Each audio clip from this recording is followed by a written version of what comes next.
다 같이 사도신경으로 신앙 고백하심으로 새벽 기도회를 하나님께 드리시겠습니다. 나는 전능하신 아버지 하나님 천지의 창조주를 믿습니다. 나는 그의 유일하신 아들 우리 주 예수 그리스도를 믿습니다. 그는 성령으로 잉태되어 동정녀 마리아에게서 나시고 본디오 빌라도에게 고난을 받아 십자가에 못 박혀 죽으시고 장사된 지 사흘 만에 죽은 자 가운데서 다시 살아나셨으며 하늘에 오르시어 전능하신 아버지 하나님 우편에 앉아 계시다가 거기로부터 살아있는 자와 죽은 자를 심판하러 오십니다. 나는 성령을 믿으며 거룩한 공교회와 성도의 교제와 죄를 용서받는 것과 몸의 부활과 영생을 믿습니다. 아멘.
하나님의 말씀 함께 보겠습니다. 신명기 16장 13절에서 17절까지 말씀입니다. 신명기 16장 13절에서 17절 말씀입니다.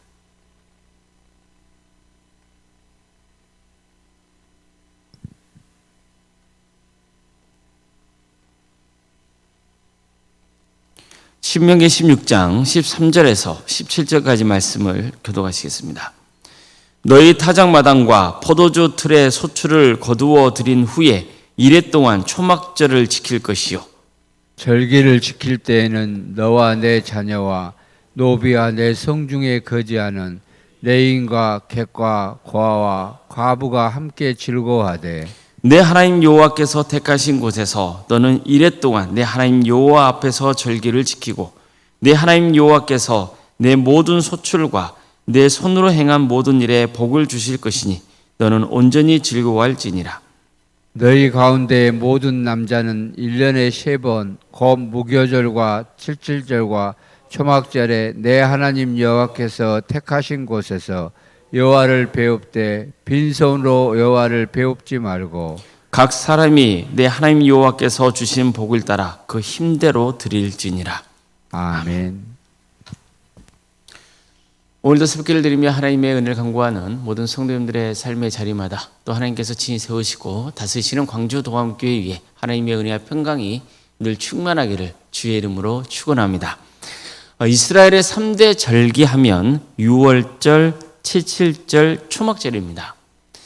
유월절은 이스라엘 백성들이 하나님의 은혜로 애굽에서 탈출한 사건을 기념하기 위해 지키는 절기입니다. 유월절과 함께 지키는 무교절도 마찬가지입니다. 무교절 역시 출애굽 사건과 관계가 있습니다. 이스라엘 백성들은 무교절을 지키면서 7일간 발효되지 않은 빵을 먹어야 했습니다.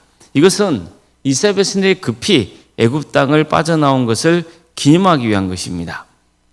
다음으로 77절은 유월절 후 50일째 되는 날에 지키는 절기입니다.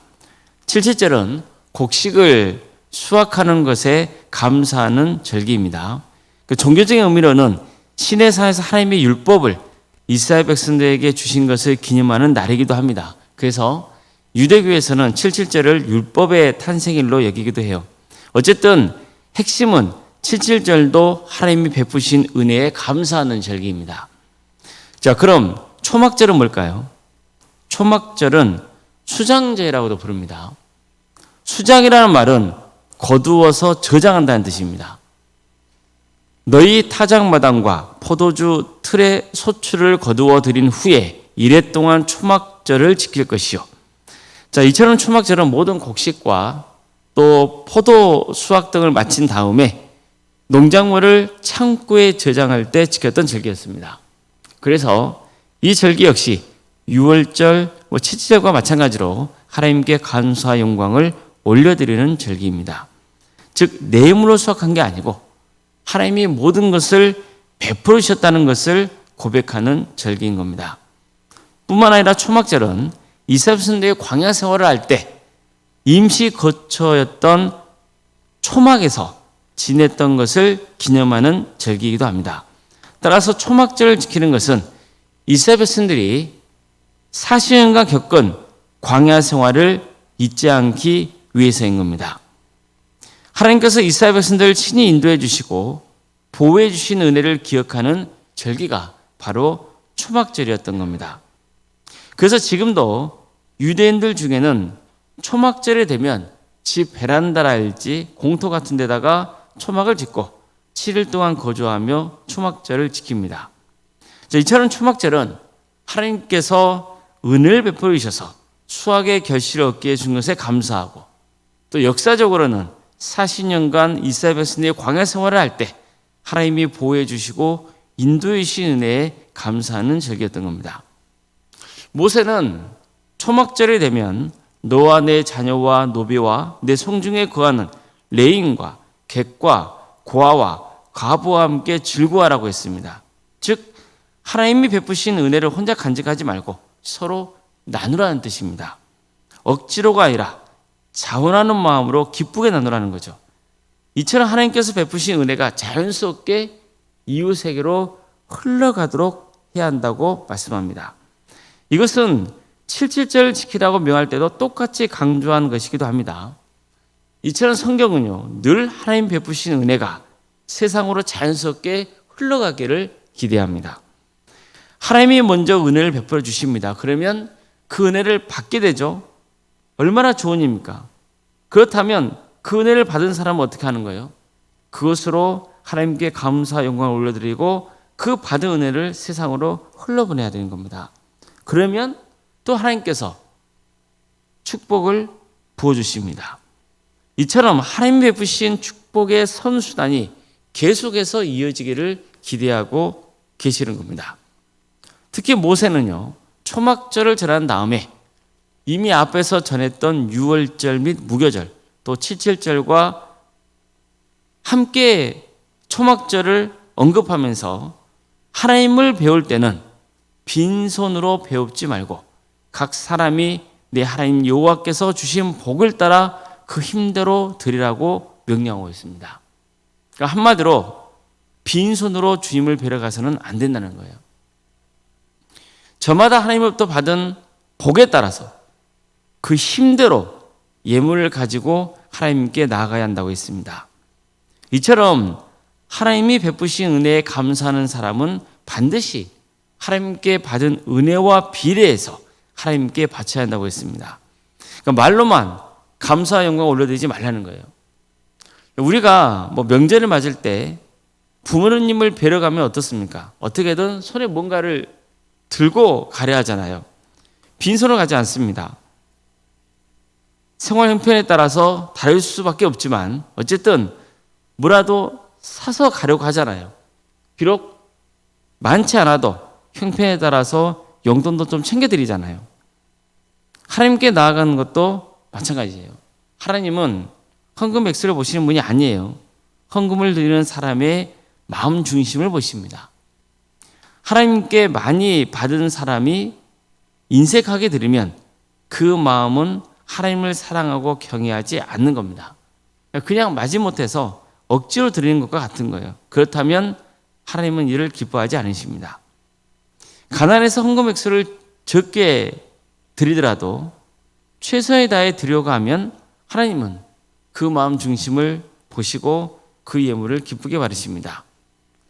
예수님이 성전에서 헌금함에 헌금을 드리는 사람들을 보신 적이 있었죠. 그들 중에는 부자들이 있었습니다. 그런데 정작 예수 눈에 띈 사람은 누굽니까? 부자가 아니라 가난한 과부였습니다. 그녀는 2렙돈을 넣었습니다. 아주 작은 액수의 헌금을 바친 거예요. 금액으로 치면 부자들이 바친 헌금 액수와는 비교가 안 된 정도로 아주 작은 금액입니다. 하지만 예수님이 이렇게 말씀합니다. 내가 참으로 너에게 말하노니 이 가난한 과부가 다른 모든 사람보다 많이 넣었도다. 저들은 그 풍족한 중에서 헌금을 넣었거니와 이 과부는 그 가난한 중에서 자기가 가지고 있는 생활비 전부를 넣었느니라. 예수님은 뭘 보신 겁니까? 헌금 액수가 아니죠. 그 헌금을 드리는 사람의 마음 중심을 보신 겁니다.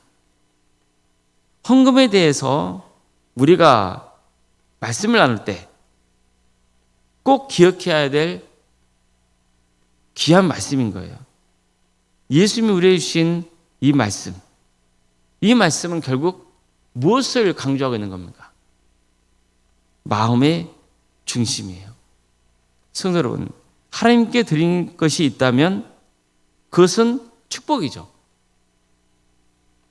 왜 그렇습니까? 하나님께 받은 은혜가 있기 때문이에요.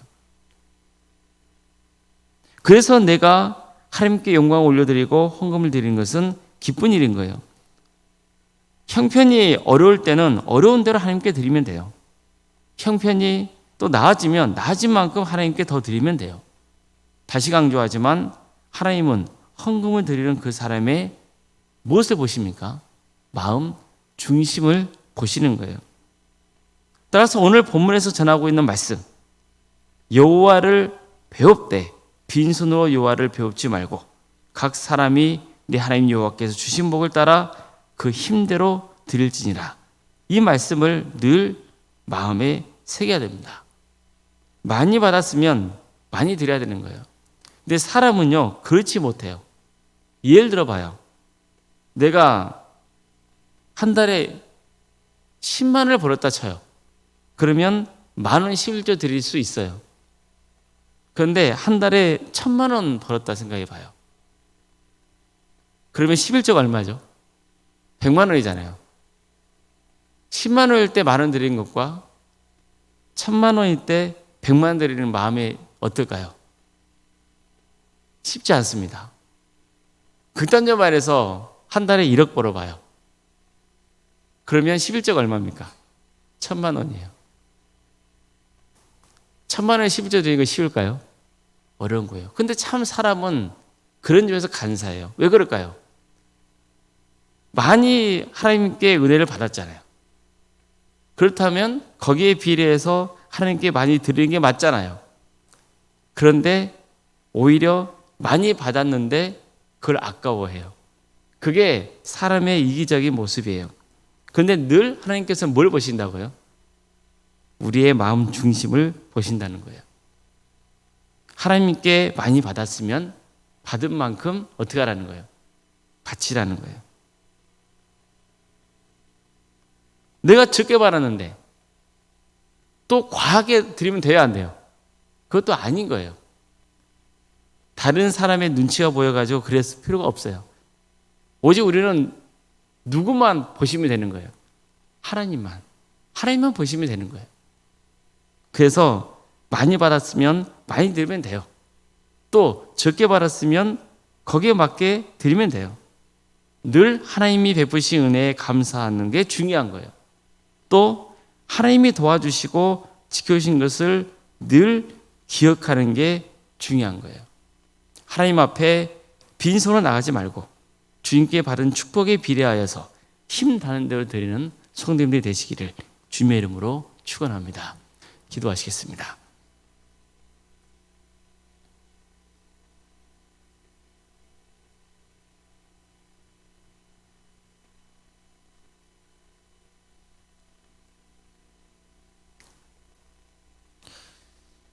사랑하는 하나님, 오늘도 우리에게 새로운 날을 이렇게 주셔서 감사드립니다.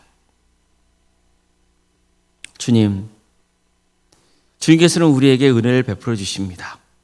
그 받은 은혜에 감사하는 마음으로 또 주님의 것을 드릴 수 있는 믿음을 허락하여 주시옵소서. 하나님께서 주신 복에 따라 그 힘대로 드리라고 하신 말씀, 그 말씀을 늘 새기게 하여 주시고 범사에 감사하는 마음을 품을 수 있도록 인도하여 주시고 하나님의 은혜 없이는 살 수 없다는 것을 늘 고백하는 거룩한 인생들이 다 될 수 있도록 인도하여 주시옵소서. 감사할 줄 아는 성도가 되게 하여 주시고 또 베풀 줄 아는 성도가 되게 하여 주시옵소서. 사랑의 주님, 광주 도함교회를 세우신 은혜에 감사를 드립니다. 주님께서 우리 교회에 풍성한 은혜를 베풀어 주신 것에 감사하고 또 그 받은 은혜를 세상에 흘려보낼 수 있는 복된 교회가 되게 하여 주시옵소서. 하나님 나라를 위해서 힘쓸 수 있도록 인도하여 주시옵소서. 우리 성도들의 가정에 하나님의 은혜와 축복이 차고 넘치기를 소망합니다. 도와주시옵소서. 유체적인 질병으로 또 정신적인 고통으로 경제적인 문제로 또 자녀의 문제로 관계의 문제로 그 밖에 여러 가지 문제를 놓고 주님 앞에 기도하고 있는 성도들이 있습니다. 사람의 생각으로는 어떻게 할 수 없는 그런 형편과 처지에 놓여 있는 성도들도 있습니다. 주님, 그들을 불쌍히 여겨 주시옵소서. 긍휼을 베풀어 주시옵소서. 어떤 경우에도 믿음 잃지 않도록 그 영혼을 붙들어 주시고 끝까지 주님을 의지하는 신앙, 하나님의 은혜를 구하고 또 소망 속에 살아가는 거룩한 인생들이 다 될 수 있도록 인도하여 주시옵소서. 주님께서 가장 좋은 때에 가장 좋은 방법으로 응답하여 주시옵소서. 내 뜻이 아닌 하나님의 뜻을 구하게 하여 주시고 때가 되면 또 하나님의 뜻을 깨닫게 하여 주시고 늘 범사에 주님께 감사하며 영광 올려드리는 성도의 가정이 되게 하여 주시옵소서. 주님, 학업으로 직장으로 또 군복무 등 여름병 가운데 객지에 나가 있는 성도들이 있사오니 어디에 머물릴 건 그들의 안전을 지켜주시고 예배자의 길을 갈 수 있도록 역사하여 주시옵소서.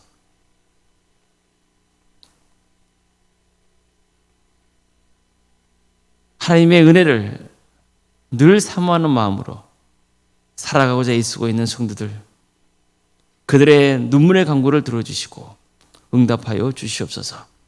자녀 잉태를 바라는 가정이 있습니다. 또 출산을 앞둔 가정도 있습니다. 대학 진학을 놓고 계속해서 준비 중에 있는 우리 자녀들이 있습니다. 취업을 문제를 놓고 주님 앞에 기도하고 있는 성도들, 또 결혼 문제 때문에 주님 앞에 기도하고 있는 성도들이 있습니다. 또 우리 성도들의 사업장이 있습니다. 직장의 자리가 있습니다. 주님 도와주시옵소서.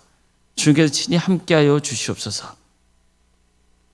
우리 교회 학교를 위해서 기도합니다.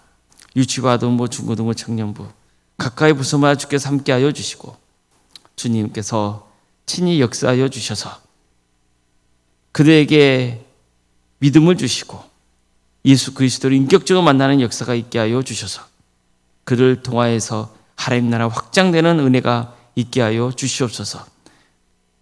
구역과 자치기관, 또 전도 특공대와 중국어 특공대, 동암지하센터와 사랑식당, 또 선교 동아회 등 여러 사역을 하시는 은혜에 감사를 드립니다. 주님 도와주시옵소서. 각각의 부서마다 주께서 함께하여 주시고 섬기는 종들에게 힘주셔서 그 일을 잘 감당할 수 있도록 도와주시고 이 사역을 통하여서 더욱더 우리의 신앙이 자라고 성숙되는 역사가 있도록 인도하여 주시옵소서. 또한 우리 광주 도함교회가 한 영혼 한 영혼을 주님께로 인도하는 거룩한 교회가 되게 하여 주시옵소서. 전도의 마음을 품게 하여 주셔서 주님의 사랑을, 복음을 증거하는 교회가 되게 하여 주시옵소서. 사랑의 주님, 오늘 생각 사모님을 기억하여 주시고 성령 충만케 하여 주시며 평안의 축복을 보여주시고 신앙의 명가를 세워져가는 역사가 있도록 인도하여 주시옵소서. 우리 교회 귀한 직분자를 가심에 감사드립니다. 각 맡은 직분마다 주께서 힘주셔서 잘 감당할 수 있도록 인도하여 주시고 하나님께 칭찬받는 귀한 직분자로 또 성도들에게는 존경받는 직분자가 될 수 있도록 인도하여 주시옵소서. 항정지 직분자 교육을 진행 중에 있습니다. 이 기회를 통하여서 항정지 직분자로서 갖춰야 할 것들을 잘 배우고 익혀서 주님께 영광 돌리는 삶을 살아갈 수 있도록 인도하여 주시옵소서. 오늘 저녁에는 수요일 밤 예배로 모이게 됩니다. 우리 모든 성도들이 한 자리에 모여서 주님을 예배하기를 소망합니다. 성령 충만한 예배, 말씀을 통하여서 우리 성도들의 신앙이 변화되고 새롭게 되는 역사가 있게 하여 주시옵소서. 이 나라 민족을 주께서 불쌍히 여기셔서 하나님의 공의와 정의가 바로 세워지는 거룩한 나라 되게 해주시고 하나님 때에 평안한 통일이 이루어져 북한 땅에 많은 교회를 세워져 수많은 영혼들이 주께 돌아오게 하여 주시옵소서. 하나님의 나라를 위해 선신하고 있는 목회자들과 선교사들 또 귀한 동역자들을 기억하여 주시고 그들의 헌신을 통하여서 많은 구원에 매여주는 축복을 부어 주시옵소서. 오늘 하루도 주님께 온전히 의지하오며 예수 그리스도의 이름으로 기도드립나이다. 아멘. 하늘에 계신 우리 아버지, 아버지의 이름을 거룩하게 하시며 아버지의 나라가 오게 하시며 아버지의 뜻이 하늘에서와 같이 땅에서도 이루어지게 하소서. 오늘 우리에게 일용할 양식을 주시고 우리가 우리에게 잘못한 사람을 용서하여 준 것 같이 우리 죄를 용서하여 주시고 우리를 시험에 빠지지 않게 하시고 악에서 구하소서. 나라와 권능과 영광이 영원히 아버지의 것입니다. 아멘.